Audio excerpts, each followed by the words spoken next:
For those who are traveling, the CDC recommends getting tested before you travel and before you go back home, and to limit the number of people you have contact with during your travel to try and limit the amount of spread that we see over these holidays that could lead to our healthcare system being overwhelmed over the next month or so. Connell? Yeah, that's the big issue. Garrett, thank you. Garrett Tenney live from Chicago with us. Travel expert Mark Murphy joins the conversation on this right now. And, to Garrett's point, year over year, these numbers, whether it's, people by train or by plane or by car, they are down. But when we look at, say, last weekend, or you compare the numbers to what it was a few months ago, people more and more are starting to go to the airport again. Maybe to that gentleman's point, they're just sick and tired of being in their homes. They want to see their families. What advice do you give those people, the people who are insisting on still traveling? Well, I mean, insisting on traveling, let's look at our politicians. Out of one side of the mouth, they're telling us, stay home, don't mix with other people, separation, all this stuff. And then account after account after account, most recently Dr. Birx, is doing exactly what they're telling us not to do. So when you hear that, you say, well, I should stay in place, but then you see the actions and they're not following their own advice. And in many cases, these are epidemiologists that are saying this, or Governor Newsom, or Andrew Cuomo, you name it. So that's a major issue, I think, for folks. And there's a ton of pent-up demand, and there's a lot of frustration with this. I mean, when we go back and look at the start of this crisis, it was a 2-week, we're going to stop everything for 2 weeks. Then it became 4 weeks, and it was just to stop overwhelming the hospitals. Well, when we woke up on November 17th, we had about 520,000 hospitalizations due to COVID in the United States through November 17th. In 2017-18 flu season, we had over 800,000 hospitalizations. So it doesn't make a lot of sense to a lot of people if you actually get into the numbers.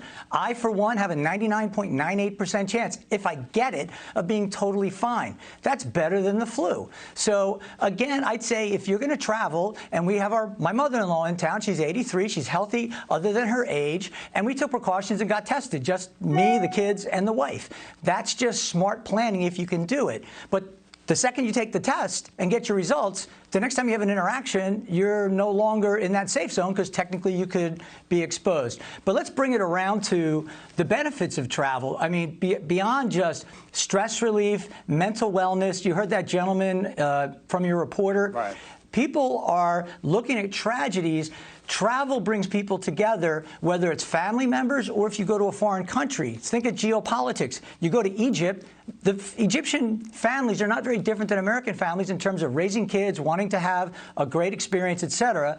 And I've been to about 80 countries, and what I find is the more you travel, the more you engage with different cultures, the more you experience them, the less war and other negative things you have as a result, because you better understand that. There are so many benefits to travel besides the fact that 1 in 10 jobs are impacted directly by travel, and it's insane. It's completely insane what's going on right now, in my opinion. Yeah, I'm not an Neil epidemiologist. was actually just talking about that the other day. I think it was on the show. He was talking about that with a guest the other day. I heard it where they were getting to that exact point where it's like, when this is all over, and, we could go back and forth on some of the views about what makes the most sense medically, but the idea that this is temporary, right? What have our lives changed where people kind of realize, hey, I'm going to do my job at home, and I'm going to travel more to the local national park, and I'm going to drive around my own country?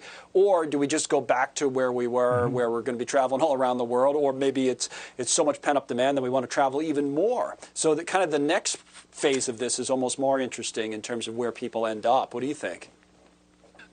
Well, I think absolutely people are going to do different things. So, for instance, I just spent 7 months on the road traveling over 20 states from Fort Lauderdale, Florida, out to Washington State and back.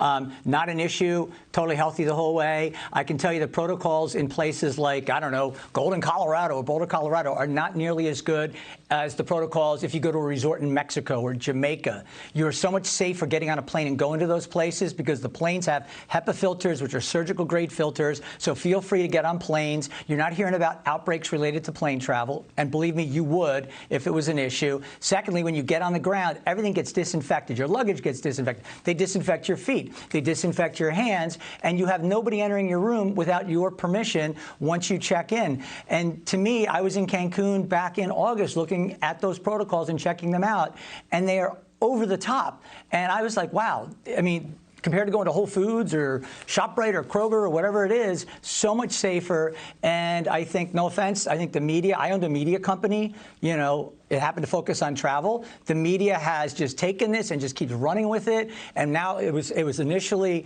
you know, overwhelming hospitals. Then that didn't really happen outside of some key areas. Then it was, you know, let's just, you know, slow the spread. Then it became death counts. Then it became cases. Now we're back to cases and death counts. Well, I mean, to be fair, the overwhelming of the hospitals did happen in some key areas earlier, especially here. Select areas. As I'm assuming you're alluding to in New York. Absolutely. But now it's happening in far more than select areas. And we're up to 320 some odd thousand people dead around the country. So there are real issues here.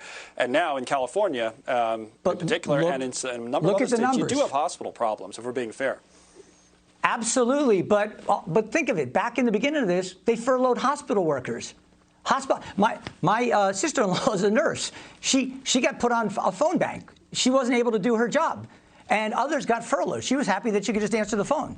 So it's unbelievable. Hospital workers have been let go during this. Hospitals have actually closed during this. And you got to ask yourself, what the heck is going on in many of these states when that's the case? Or we set up these mobile hospitals and they don't even get utilized, but we spend billions of dollars to do it.